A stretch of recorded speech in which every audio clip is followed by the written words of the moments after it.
우리 하나님은 부모지 않습니까? 그것도 최고의 부모지 않습니까? 우리 하나님이 정말 우리의 표면적인 죄들을 지적하고 있는 것이라 생각하시면 안 됩니다. 하나님은 우리의 내면을 얘기하고 있는 겁니다. 그래서 이런 비유가 나오지 않습니까? 좋은 나무는 좋은 열매를 맺고 나쁜 나무는 나쁜 열매를 맺는데, 이 비유가 말하고자 하는 것은 열매를 보자가 아니라 그 좋은 나무면 반드시 좋은 열매를 맺고 나쁜 나무면 반드시 나쁜 열매를 맺으니까 열매를 신경 쓸 게 아니라 다른 나무가 되라, 좋은 나무가 되라, 여기에 집중하라고 이 비유를 하시는 겁니다. 열매를 보면 나무를 압니다. 그래, 이 비유가 우리에게 주는 아주 중요한 교훈이 있습니다. 어떤 특정한 범죄에 우리가 너무 주의 집중을 하면은 하나님이 정말로 거기가 정말 화가 나신 근본적인 원인이라 착각을 합니다. 근데 하나님께서 슬퍼하시고 하나님께서 진노하시는 부분은 뭐냐면 내가 다른 나쁜 나무가 된 게 문제인 거죠.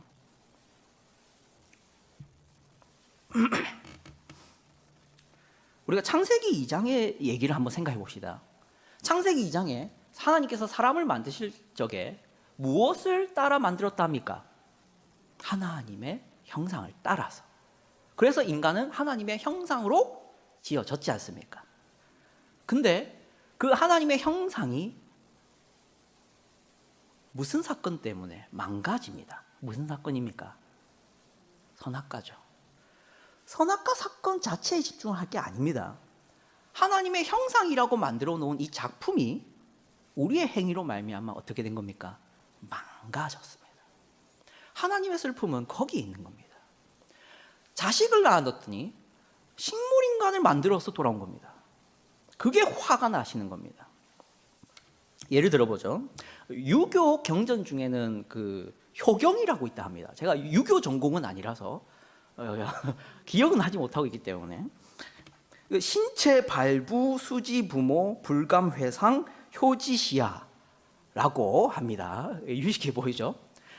이 말이 무슨 말이냐면은 사람의 신체와 털과 살 같은 부모에게서 받은 것이니 이것을 송산시키지 않는 것이 효의 시작이다.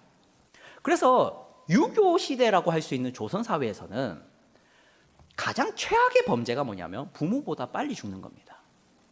그게 아니면 부모가 준 몸을 훼손하는 것. 그것이 최악의 죄로 여겨졌던 사회적 풍토였답니다. 이것을 이렇게 가져와 보죠. 어떤 부모의 자식이 있는데 그 자식이 불량된 겁니다. 그래서 도둑질도 하고 남의 것도 빼앗고 폭력도 행사해서 자주 이제 감옥에 가기도 하고 경찰에 잡혀가기도 합니다. 그런데 이 자식이 아들이랍시다. 아들이 어느 날 보니까 교통사고가 나서 병원에 실려온 겁니다. 그래서 들은 소식이 식물인간이라는 것을 의사에게 들은 것이죠. 이 부모가 지금 무엇이 가장 가슴 아플까요? 도둑질한 것이 가장 가슴 아프겠습니까? 우리 아들이 폭력을 행사한 게 가장 가슴 아프겠습니까? 우리 아들이 누군가의 것을 빼앗은 것이 가슴 아프겠습니까? 식물인간 만들어 놓은 것이 가슴 아프죠. 우리 하나님의 가슴 아픔의 지점이 어딘지를 다시 생각하십시오. 하나님은 무엇에 진노하시냐면 내가 형상이라고 만들어 놓은 내 자식이 죄를 지어서 이제는 사망이 왕노릇하는 인생이 되어버린 것, 거기가 하나님의 진노의 지점입니다. 슬픔이자 진노입니다. 왜냐하면 사망은 하나님과 함께 할 수가 없습니다. 모든 사람이 죄를 범하였음에 하나님의 영광이 이르지 못하더니 하나님과 함께 할 수 없는 신세, 식물인간, 그게 돼버린 거죠.